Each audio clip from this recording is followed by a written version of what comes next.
우리 두 군데를 보겠는데요. 이사야 43장 4절 말씀과 사무엘상 2장 30절인데요. 여러분 앞에 있으니까요. 함께 봤으면 좋겠습니다. 먼저 이사야 43장 3절 말씀입니다. 같이 읽겠습니다. 내가 내 눈에 보배롭고 존귀하며 내가 너를 사랑하였은즉 내가 내 대신 사람을 내어주며 백성들이 내 생명을 대신하리니. 다시 한번 읽겠습니다. 시작. 내가 내 눈에 보배롭고 존귀하며 내가 너를 사랑하였은즉 내가 내 대신 사람들을 내어주며 백성들이 내 생명을 대신하리니. 사무엘상 22장 20절입니다. 그러므로 이스라엘 하나님 나 여호와가 말하노라. 내가 전에 내 집과 내 조상의 집이 내 앞에 영원히 행하리라 하였으나 이제 나 여호와가 말하노니 결단코 나를 존중히 여기는 자를 내가 존중히 여기고 나를 멸시하는 자를 내가 경멸하리라. 아멘. 할렐루야. 오늘 이 말씀 중심에서 행복을 위하여 존중하는 삶을 살라라는 제목으로 함께 은혜를 나누기로 합니다. 우리 함께 제목을 읽어보겠습니다. 행복을 위하여 존중하는 삶을 살라. 아멘. 여러분, 행복은 어디서 나올까요?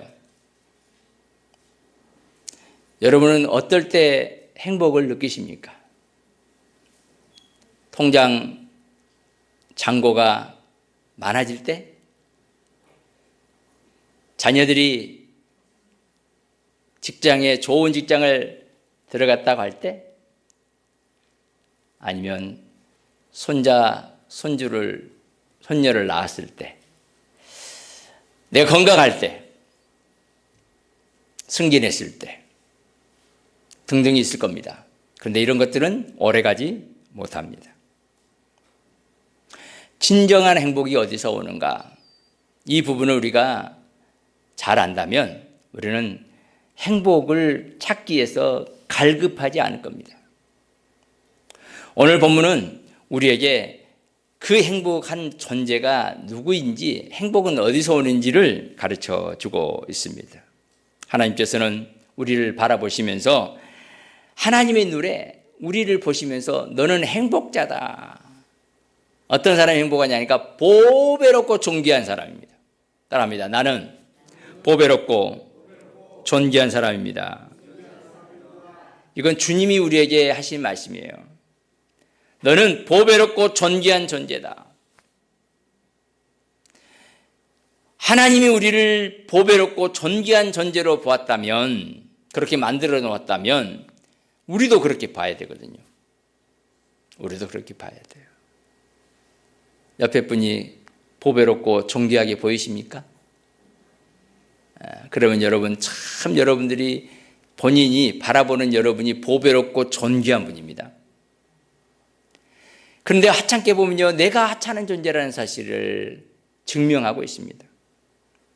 사람들은 누구를 바라보느냐, 또 누구를 통해서 내가 행복을 느끼느냐, 이게 어디서 나오는가를 가르쳐 주고 있습니다. 사랑하는 여러분, 행복의 열쇠가 어디에 있는지 다시 한번 우리는 기억해야 됩니다. 한번 따라합니다. 하나님이 나를 행복한 존재로 만들어 놓으셨습니다. 그걸 모르고 우리는 사는 거예요. 그래서 더 많이 가지려고, 더 좋은 것을 가지려고 보암직도 하고 먹음직도 하고 정말 가지면 너무너무 좋을 것 같은 그 선악과를 따먹습니다. 내가 얼마나 귀한 존재인지를 착각하고 말입니다. 그래서 오늘 저는 이 행복을 위하여 한 단어를 표현한다면 무엇을 가져야 될 것인가 하니까 존중입니다. 따라합니다. 존중. 바로 존중에 있습니다.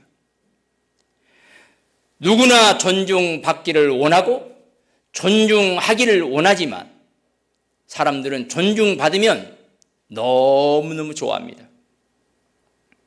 어린아이들도 존중해주고 귀하게 여겨주고 멋있게 바라봐주고 아름답게 바라봐주고 높여주면 아이들이 얼마나 좋은지 몰라요. 식물도 그렇습니다. 누구나 존중받을 때 행복을 느끼고 무시함을 당하면 영혼이 병들게 되어 있습니다. 아이들도 무시하잖아요. 그러면 얼마나 기분이 나쁜지 몰라요. 왜 그럴까요? 바로 우리 자신들이 하나님으로부터 그렇게 창조되었기 때문입니다. 우리는 존중받도록 창조되어 있습니다. 그러므로 여러분 존중해야 됩니다. 위로 하나님을 존중하고 옆으로는 우리 수평으로는 사람을 존중해야 합니다. 한 영혼 한 영혼. 그래서 예수님께서는 소자 하나에게 물 한 그릇을 딱 떠줬다. 존중하는 마음으로 떠준 거예요. 사랑하는 마음으로 떠준 거예요. 그러면 그 상을 절대로 잃지 않을 것이다. 예수님을 대하듯이 대한 거라고 성경은 가르쳐주고 있습니다. 오늘 본문에 이사야 43장 4절에서 내가 내 눈에 보배롭고 존귀하다. 내가 너를 사랑하였은즉 내가 너 대신 사람들을 내어주고 백성들이 내 생명을 대신할 것이다. 하나님의 사람들에 대한 존귀함을 가르쳐주고 있습니다. 우리들은 흔히 나 자신을 존중하지 않습니다. 여러분 스스로 얼마나 존중하십니까? 오늘 이 시간에는 좀 행복해야 되겠다 하는 작정을 하시고 한번 이렇게 따라서 하면 좋겠습니다. 나는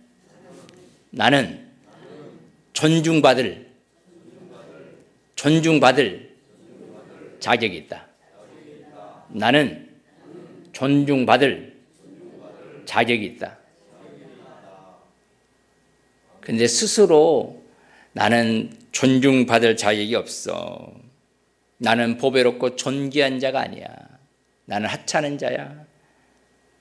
나는 가진 게 없어. 나는 약해. 나는 부족해. 그러면서 자기를 깎아내리는 이들이 너무너무 많습니다. 저도 그랬으니까요. 나는 뭐가 부족해? 나는 뭐가 부족해? 뭐가 부족해?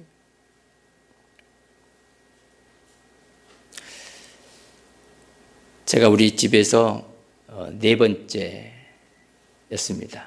돌아가신 분까지 하면 5번째고요. 그러면 4번째였습니다. 아래 동생이 있고 5번째. 근데 제가 형들로부터 부모님부터 늘 비교 대상이 되는 형이 있었습니다.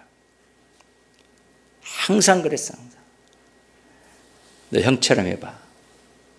그 말은요, 저를요 깔아뭉개는 거예요. 저를 별 볼 일 없는 사람으로 대하는 거예요. 그때 얼마나 속상한지 모릅니다. 예수 안 믿었으면 몇 번 죽을 뻔했습니다. 자살하면 그때 당시에 자살하면 지옥 간다는 말을 들었기 때문에 절대로 지옥은 안 가지. 그래서 자존심이 존중받아서가 아니라 그 죄의식을 가지고 그래서 안 죽었습니다. 학교를 뛰쳐나갔고 우리가 좀 탈선을 해도 절대로 죽지는 말아야지. 내가 천국은 가야 되니까. 그 이유 가운데 하나가 비교였습니다. 비교. 부모님이 저를 미워해서 했겠어요? 아닙니다. 저한테 잘하라고 했겠죠. 그런데 저는 비교당한 것에 대해서는 굉장한 비굴함이 있었고 속상함이 있었고 짜증났고 그 형이 미웠습니다. 저 형만 없었으면 내가 이런 칙을 받지 않을 텐데. 그래서요 한때는요 기도했습니다. 하나님, 저 형을 다른 집으로 보내주세요. 그게 응답받을 수도 있었어요. 그 형이 아들이 없는 집으로 갈 뻔했습니다. 다 됐어요. 다 됐는데 큰 형이 아버지 안 됩니다. 힘들어도 제가 키우겠습니다. 그래서 그 작은 형이 저희 학교 중학교 선생님이었는데 그 선생님 집으로 가지 않고 우리 집에 머물러 있게 됐습니다. 그 형이 저에게 많은 힘을 줬고요. 그 형이 지금도 저의 후원자고 지지자가 되었습니다. 분명한 것은 내가 존귀한 존재라는 것을 몰랐을 때는 비교된다고 생각하고 스스로 나는 비천한 사람이야. 나는 보잘것없어. 나는 형에 비하면 세 발의 피야 라고 생각했는데 나중에 제가 알게 된 거죠. 내가 얼마나 존귀한 존재인지, 보배롭고 존귀한 존재로 창조되었는지를 알게 된 후부터 저는 당당해졌고 행복합니다. 지금도 그 형은 아주 잘 나가고 있습니다. 그런데 저는 비교당하지 않습니다. 비교할지라도 저는 비교당하지 않습니다. 나는 하나님의 사람으로 존중받는 존귀한 존재라는 사실을 알았기 때문입니다. 사랑하는 여러분, 여러분은 존중받을 존귀하고 보배로운 존재인 것을 믿으시기를 바랍니다. 혹시 그런 비교 가운데 있는 분이 있습니까? 여러분들은 사람들은 비교할지라도 하나님은 절대로 비교하지 않고 존귀하게 여기신다는 사실을 믿으시기를 주님의 축원합니다. 그렇다면 우리가 행복을 위해서 존중히 여기며 살아야 되는데, 존중하는 삶을 살아야 하는데, 첫 번째로 우리가 무엇을 존중해야 될 것인가? 따라합니다. 하나님을 존중히 여기자. 그 하나님은 성부, 성자, 성령님입니다. 모든 존중의 출발은 하나님입니다. 따라합니다. 모든 존중의 출발은 하나님입니다. 이게 수직적 존중입니다. 이게 바로 설 때 수평적 존중도 이어지게 됩니다. 하나님보다 더 높이는 것을 우리는 내려놓아야 됩니다. 하나님을 존중한다는 말은요, 이게 말인 것 같잖아요. 그런데요, 하나님을 존중하는데 걸림돌이 되는 것들이 있단 말이에요. 사무엘상 2장에 보면 오늘 30절 우리가 말씀을 읽었지만 이 이야기는 엘리 제사장의 집안에 대한 이야기입니다. 엘리 제사장은 구약 시대의 사사의 마지막 사사 시대의 사람으로 사무엘을 성장시키고 새로운 시대를 여는 대단한 제사장이었습니다. 대제사장이죠. 그러니까 이스라엘 민족의 지도자입니다. 근데 그가 그 아들 두 명이 하나님보다는, 예배보다는 자기 사역을 챙기고 자기 육신을 챙기고 자기 마음대로 행동한 거예요. 그 모습을 보고 엘리 제사장이 그 아들들을 야단치야 되고 바른 길로 인도해야 되는데 그 애들을 너무너무 사랑한 나머지 하나님보다도 그 아이들을 높이고 그 자녀들을 더 붙들어 둔 탓에 결국 하나님부터 버림받은, 육신에 버림받은 그런 모습을 보여주고 있습니다. 하나님보다 더 사랑한 게 있다면 하나님을 높이는 게 아닙니다. 하나님은 최고의 높임을 받을 대상, 영광 받을 대상이라는 사실을 믿으시기를 주님의 이름으로 축원합니다.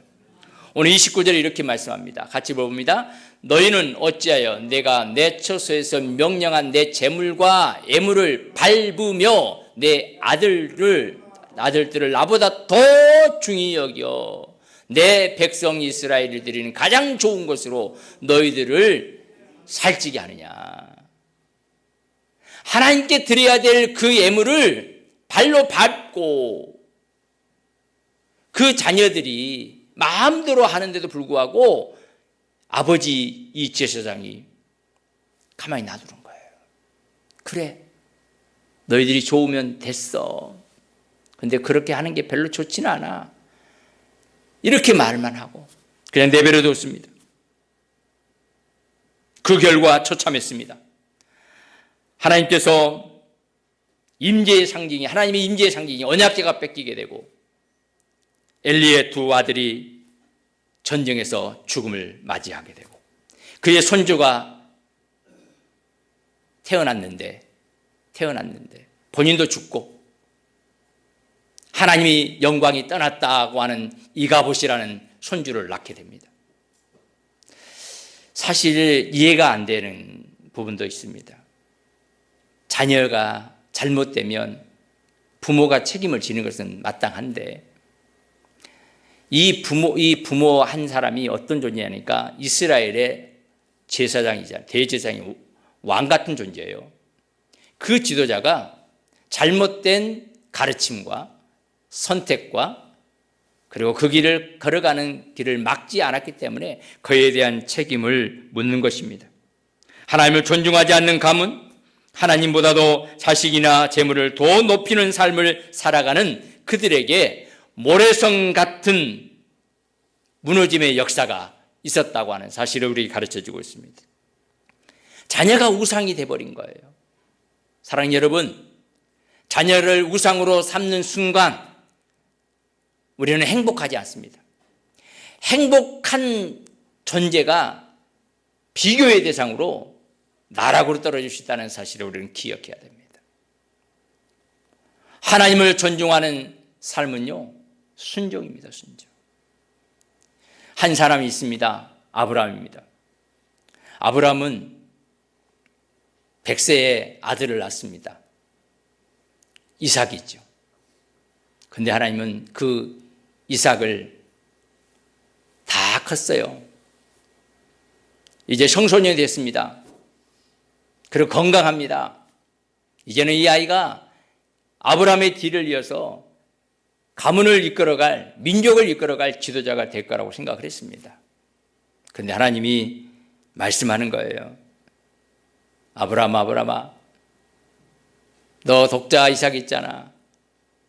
25년 만에 얻은 100살에 얻은 아들, 너 생명보다 귀하지. 근데 그 아들이 있잖아. 나에게 바쳐라.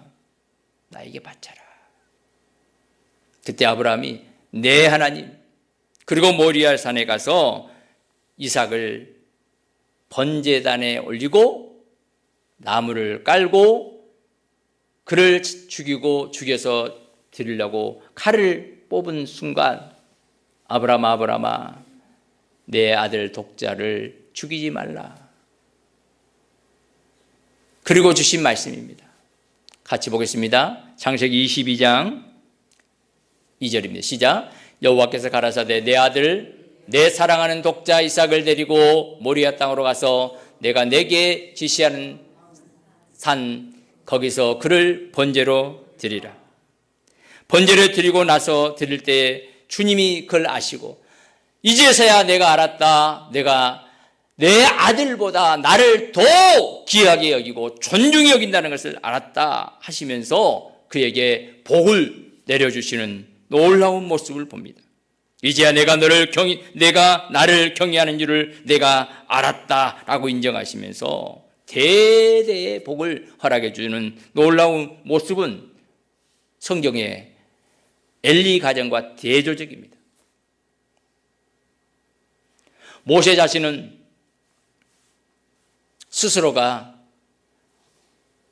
애굽의 왕자로 있으면서 호의호식할 수 있는데 성경에 보면 히브리서 11장 26절에 보면 이런 말씀이 있습니다. 그가 그리스도를 위하여 받은 수모를 애굽에서 모든 보화보다도 더 큰 재물로 여겼다. 하나님을 존중하는 것이 무엇인지를 우리에게 가르쳐주고 있습니다. 하나님을 존중하는 사람은 세상의 화려한 왕궁보다도 하나님의 강야를 선택했습니다. 아들이 아니라 하나님을 선택했습니다. 하나님은 이런 모세를 친구처럼 대면하시고 그를 존중히 여겨서 120세까지 눈이 흐려지지 않도록 하시면서 그를 리더로 써주셨습니다.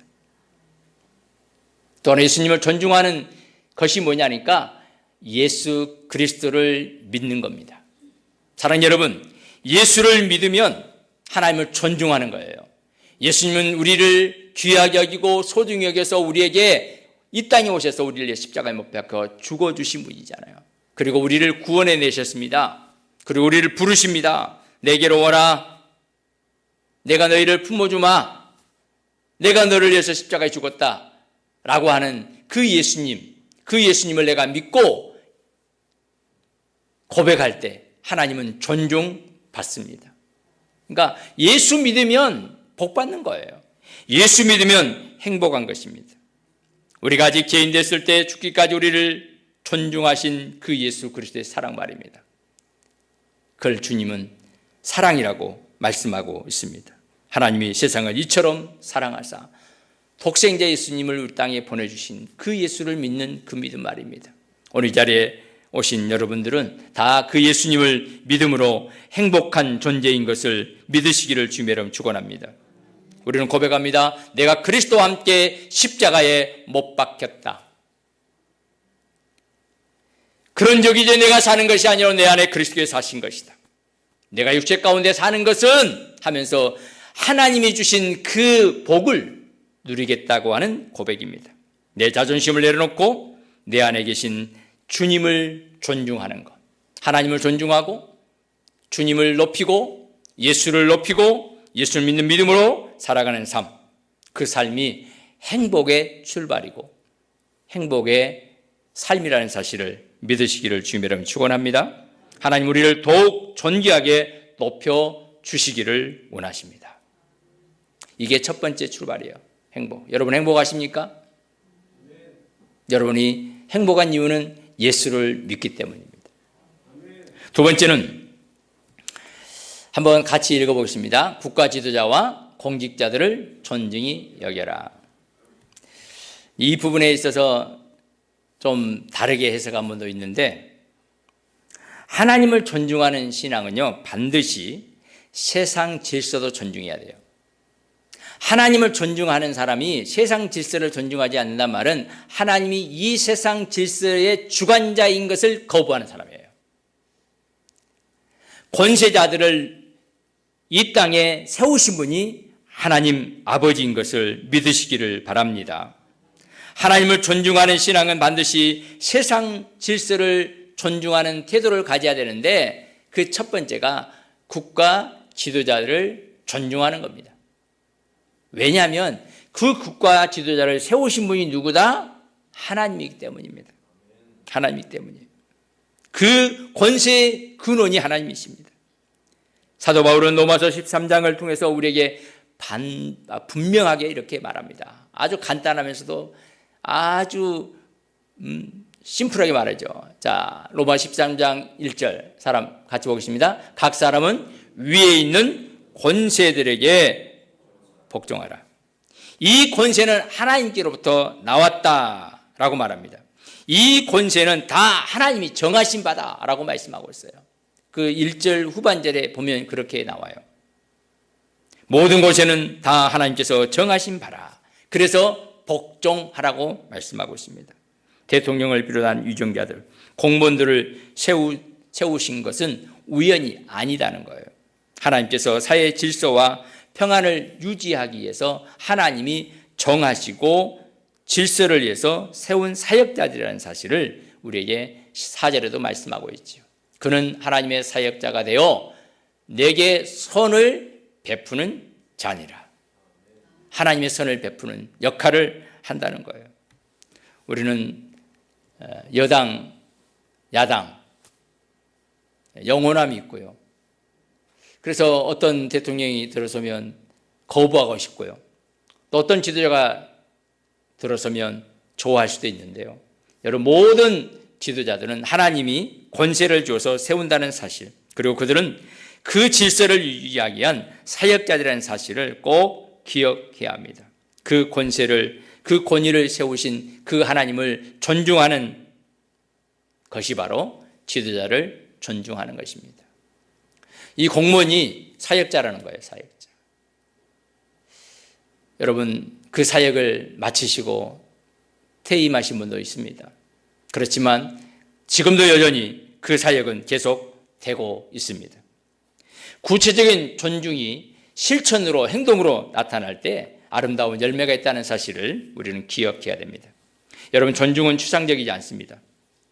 성경은 우리에게 세금을 바치고 두려워할 자를 두려워하고 존중할 자를 존중하라고 로마서 13장 6절 7절에 쭉 말씀하고 있습니다. 우리 7절 한번 같이 볼까요? 모든 자에게 줄 것을 주되 소세를 받은 자에게 소세를 바치고 관세를 받은 자에게 관세를 바치고 두려워할 자를 두려워하며 존경할 자를 존경하라. 이게 성경에 나와 있다니까요. 국가 법을 준수하는 것, 공공의 이익을 위해서 헌신하는 이들의 그 수고를 인정하라는 겁니다. 근데 그렇지 못한 사람도 있죠. 그래도 하나님은 그들을 통해서 하나님의 일을 해나가니까 우리는 거기에 복종하라 라고 말합니다. 그런데 정말 그러지 않을 때가 있어요. 정말 거부하고 싶을 때가 있습니다. 여러분, 다니엘을 보면요, 그런 모습이 있죠. 포로로 잡혀가서 정말 그 나라와 나라 그리고 왕과 왕 사이를 뛰어넘으면서 총리를 했던 이 다니엘. 그런데 다니엘에게 위기가 옵니다. 왕 앞에 절하거나 다른 신을 위해서 절하거나 기도하는 자는 사자굴에 넣겠다. 이 엄명이 떨어져요. 그러면 우리 그냥 이 말로 하면 복종하라니까, 존중히 여기라 하니까, 그러면 그냥 하나님께 예배하는 것이 아니라 기도하는 것을 포기하고 기도해야 되지 않는가라는 표현을 할 수도 있겠지만 그는 그렇게 하지 않았습니다. 그는 존중히 여겼습니다. 그리고 그 인장에 찍힌 그 조서를 보고 그가 자기 방으로 가서 하나님 앞에 기도를 했습니다. 결코 왕을 대적하고 반란을 꾀하는 게 아니었습니다. 그는 존중히 여기면서 더 위에 계신 하나님, 더 존중받을 하나님, 그분 앞에 죄를 짓지 않고 그분을 존중히 여기는 모습을 봅니다. 그 모습을 보고 느부갓네살 왕이 했던 말이 있어요. 다니엘아, 너 안다. 네가 섬기는 하나님 있잖아. 그 하나님이 너를 살려주실 걸 내가 안다 라고 얘기했던 것을 봅니다. 진정한 믿음의 사람은 신앙의 절개를 지키면서 세상의 권위 앞에 무례하지 않습니다. 여러분, 무례한 사람들 많죠? 우리 그리스도인들 정말 무례한 사람들이 있습니다. 하나님이 살아계신 것을 믿으면서도, 고백하면서도, 말씀을 선포하면서도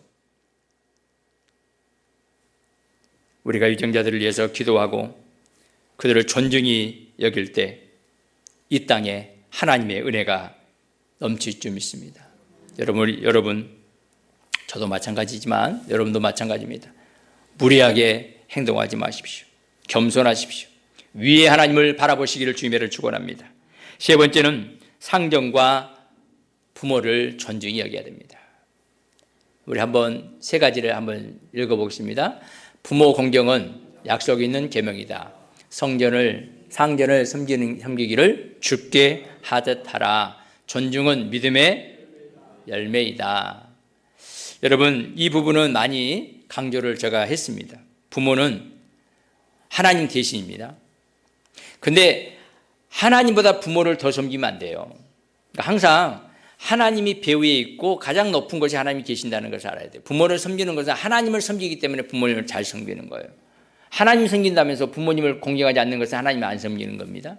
부모님을 공경하면 하나님이 그런 복을 주는 거예요. 너 세상에 잘 될 거야. 내가 책임져 줄게.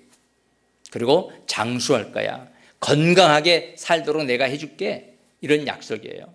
그러니까 부모님께 효도하는 것은 내가 복받는 일입니다. 하나님이 약속하신 거예요.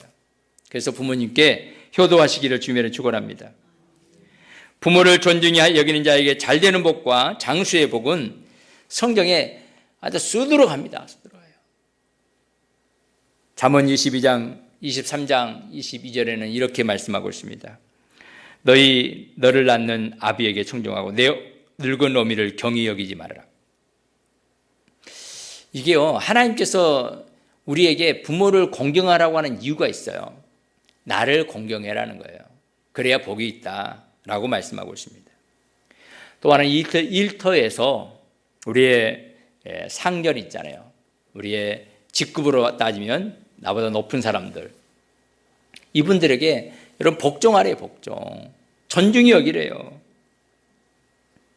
오늘날 직장인들 참 죽게 하듯 하는 게 쉽지 않습니다. 그러니까 죽게 하듯 하라예요. 무조건 하라는 게 죽게 하듯 하라. 주님을 섬기듯이 섬겨라. 여러분, 이 일이 쉽지 않습니다. 그런데 우리가 해야 될 일 가운데 하나가 우리가 행복하기 위해서 그렇게 하는 거예요. 정말 존중하잖아요. 존중하면요, 존중하는 마음으로 하잖아요. 그러면 달라져요. 사람이 귀하게 여기면 달라집니다. 아이고, 저 사람은 안 바뀌어. 그런데도 존중하십시오. 진심으로 주님을 섬기듯이 낮아진 자세로 겸손하게 이해하시고 존중하시고 사랑해 주시고 기도해 주시면서 나가십시오. 그러면 하나님께서 반드시 복을 주실 줄 믿습니다. 간용하는 자들에게만 아니라 까다로운 자들에게도 복종하라고 성경은 말씀하고 있습니다. 이 백부장에게 예수님은 말씀합니다. 주님을 대할 때시 주님을 그렇게 대해야 되잖아요. 주님, 우리 집에 오는 걸 저는 감당하지 못하겠습니다. 안 오셔도 됩니다. 내 수하에 있는 그 수하들의 병사들이요, 내가 가라면 가고 오라면 옵니다. 주님 말씀만 해주세요. 여러분, 이 말을 하니까 예수님이 이만한 이렇게 믿음 있는 사람을 본 적이 없다고 말하잖아요. 우리 주님은 그걸 원하십니다. 가라면 가고 오라면 오는 그런 하나님의 사람 되어지기를 주님으로 축원합니다. 가나안 여인은 예수님을 대할 때 그렇게 되었어요. 자기의 옥합을 깨뜨려 부어드리는 은혜를 누렸고 그는 그로 말미암아 이름들이 계속 전달되어지는 복을 받게 되었습니다. 또한 우리 참 여러 가지 예화들이 많은데요.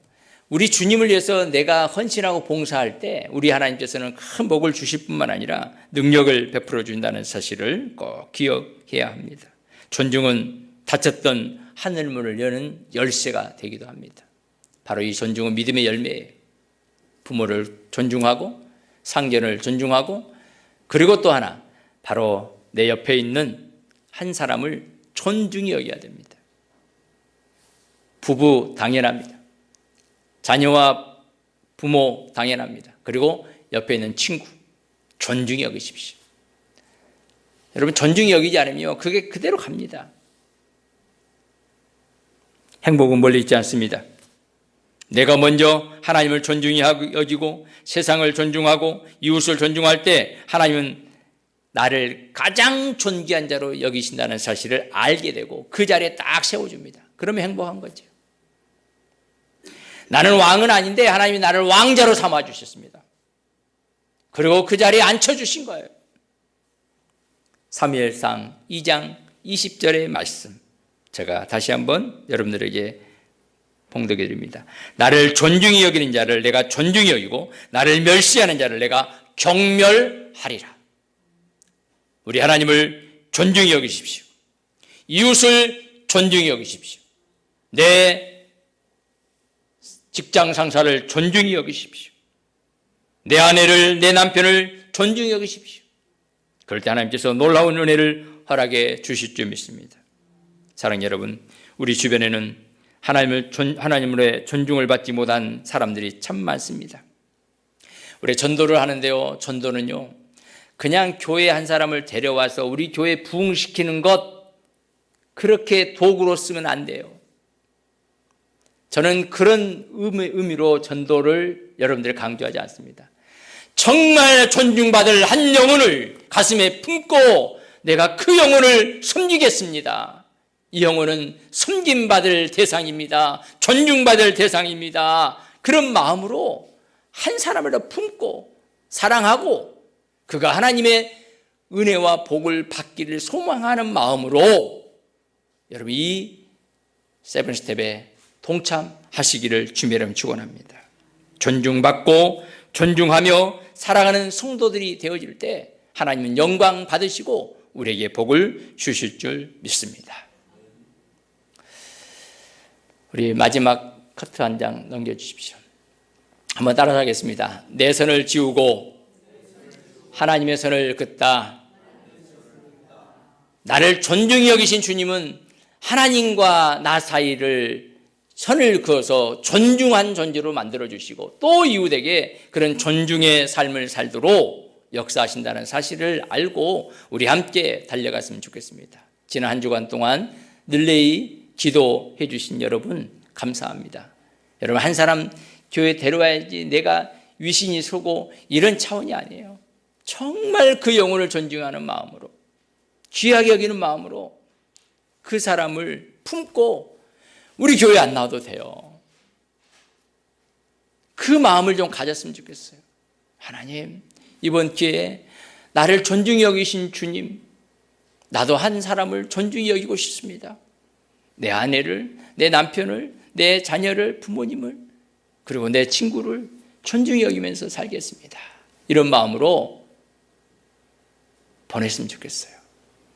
여러분들이 나눠드린 74명의 이름들은 여러분들이 레이 기도로 끝났지만 여러분 계속해서 매일매일 여러분이 있는 자리에서 이름을 부르면서 귀하게 여기면서 꼭 기도하셔서 하나님으로부터도 존귀함을 받는 존재라는 사실을 본인들이 알고 본인들로 너무너무 귀하고 행복한 삶을 살아가는 우리 모두가 되어지기를 주님의 이름으로 축원합니다. 좋으신 하나님 감사합니다.